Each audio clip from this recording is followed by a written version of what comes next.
I hope your day is going well, and I'm thankful you've joined. We will be in 1 Thessalonians chapter 4.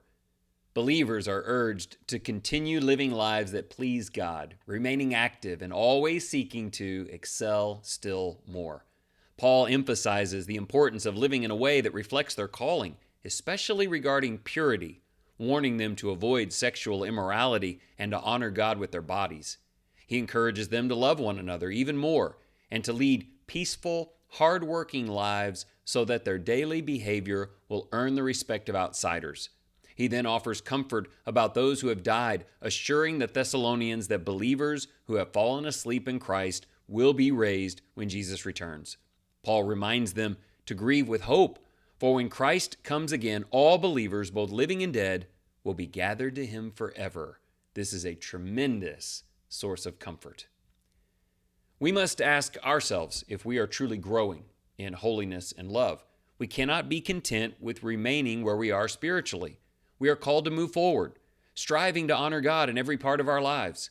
We must fight against temptation and refuse to let the world draw us into sexual immorality and greed. Our love for others must extend beyond comfort, reaching into genuine acts of service, kindness, and self-sacrifice. We are also called to live quiet lives, working with purpose and building respect through our daily choices. As we wait for Christ's return, we must live intentionally so that our faith and eternal hope are not just beliefs, but what we openly display to the world. There's a lot there. Morality, compassion, and a gentle, quiet, hardworking life. Great ways of exemplifying the truth of Jesus. 3 questions. Number 1, what does it mean to possess your vessel, your body, with honor? Why is it essential to flee immorality and pursue purity in all things? Do you understand that your body is a vessel for God's usage and that the way we use our flesh matters? Question 2, is a life well lived if someone loves others, seeks to serve Jesus, works hard, and pursues a quiet life? Why do people often seek so much more? There are these base, peaceful things God implements. Why are people looking in other places?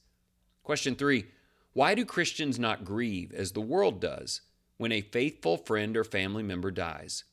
Will you also give this kind of peace to your loved ones? So you know the first answer, because they're right with the Lord and they give great hope to everybody that they'll see them again. Are you willing to live in a way so that your family gets that same peace when you pass? Let's pray.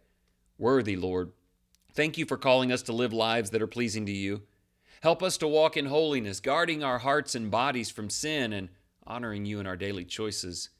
Teach us to love one another more deeply, showing kindness, patience, and forgiveness. Strengthen us to live quietly, working faithfully, and reflecting your goodness in all we do. When we grieve, remind us of our hope in Jesus' return and the promise of eternal life with you.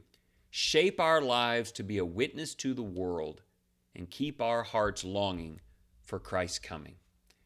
We are not witnesses of Jesus here on earth in the flesh, but we absolutely bear witness to the power of the gospel to go from generation to generation, preparing people to meet the Lord. Please make that your mission in all that you do, and thank you again for listening.